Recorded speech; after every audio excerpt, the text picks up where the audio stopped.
Great Zimbabwe is the largest prehistoric stone structure in sub-Saharan Africa, and its history is shrouded in mystery and controversy. Over the years, many experts have studied the ruins and proposed a range of fascinating yet conflicting theories. Strangely, each seemed fully convinced that their own interpretation was the accurate one. Among the most intriguing theories are those suggesting that Great Zimbabwe was spiritually interconnected with other sacred sites.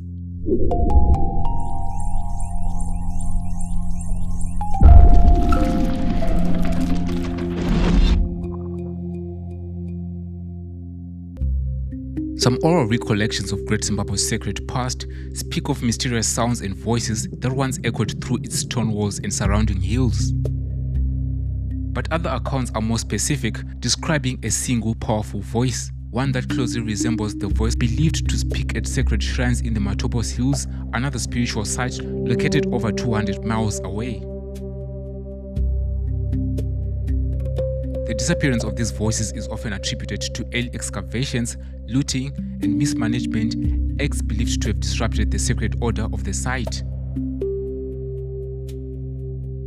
In the early 2000s, while working on his thesis, anthropologist Just Fontaine conducted interviews with tribal chiefs, elders, and spirit mediums from the Nemanwa and Mugabe clans, local custodians who have lived near Great Zimbabwe since the time of Karl Marx's early records over a century before.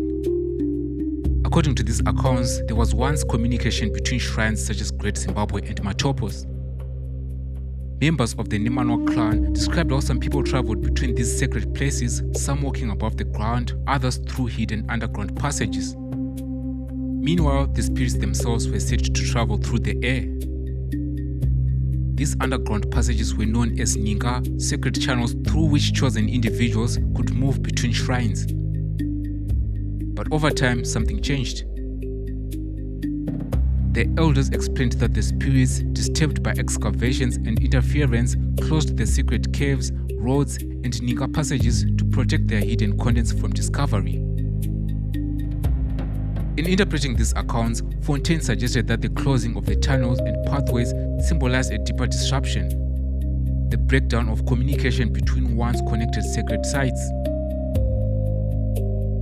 While the idea that sacred sites across vast distances could be interconnected may sound far-fetched at first, the Shona custodian clans of Great Zimbabwe were not the only indigenous people in history to hold such a view. On a different continent, far to the northwest in the mountains of Colombia, there exists a tribe whose ancestors were also known for building ancient stone structures. The Kogi, whose name is sometimes said to mean jaguar, live in the Sierra Nevada de Santa Marta of northern Colombia. They are the descendants of an ancient civilization that retreated into the highlands during the Spanish conquest. For roughly 400 years, they lived in relative isolation, guided by a class of spiritual leaders known as the Mamos. To the Kogi, a Mamo is not just a priest, but an enlightened one, trained from childhood to understand the deeper laws of nature and existence. To preserve that traditional way of life, the Kogi maintained very limited contact with the outside world. But by the late 1980s, they became deeply alarmed by the destruction they were witnessing in their environment, damage caused by industry, exploitation, and the disruption of sacred landscapes.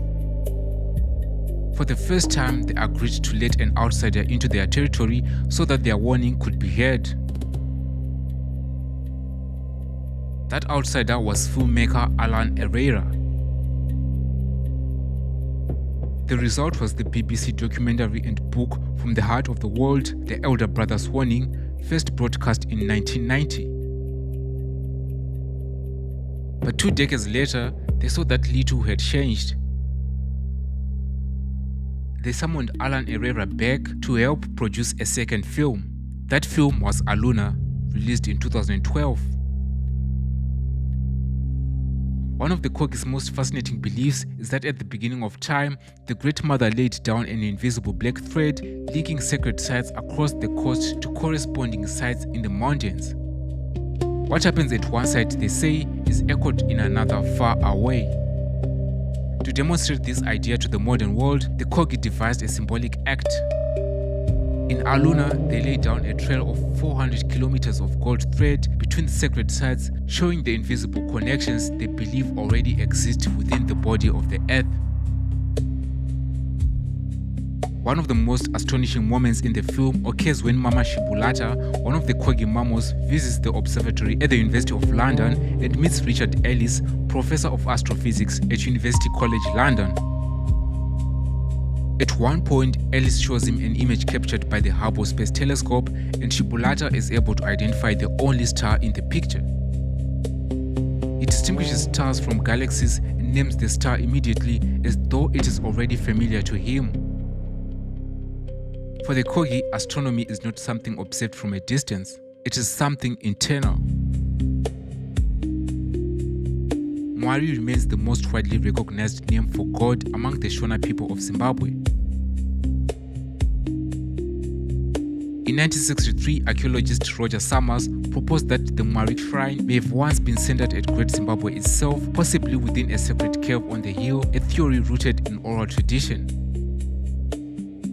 Over time, the primary shrine is believed to have shifted westward to Matonjeni in the Matobo Hills, though the exact reason remains unclear. Even today, it is said at Matonjeni the voice of Mwari can still be heard.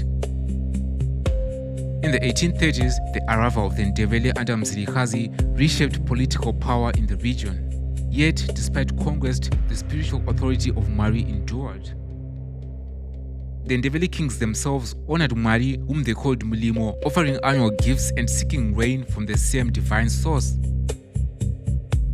Like Great Zimbabwe, the Matobo Hills are layered with phenomena that appear far older than the Shona civilization itself.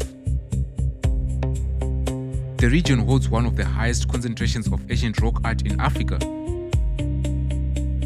A human skeleton discovered in the area has been dated to around 42,000 BC, pointing to Middle Stone Age occupation long before recorded history. Some peaks within the Matobo Hills are still regarded as sacred. Local belief holds that even pointing at them can bring misfortune. Interestingly, the Matobo Hills are where Cecil Rhodes chose to be laid to rest. According to Credo Mutwa, a respected Zulu shaman and author, this decision was no coincidence. In an interview with David Icke, Mutwa suggested that Rhodes was not just a political figure, but a seeker of deeper knowledge. He claimed that Rhodes formed relationships with indigenous healers, and through participating in their rituals, he gained insight into sacred knowledge, hidden places, spiritual systems, and ancient truths embedded within the land that would later bear his name. But the mystery does not end there. According to Mutwa, the Matobo Hills are one of the places in Africa where mysterious beings known as the Chitauri have been seen.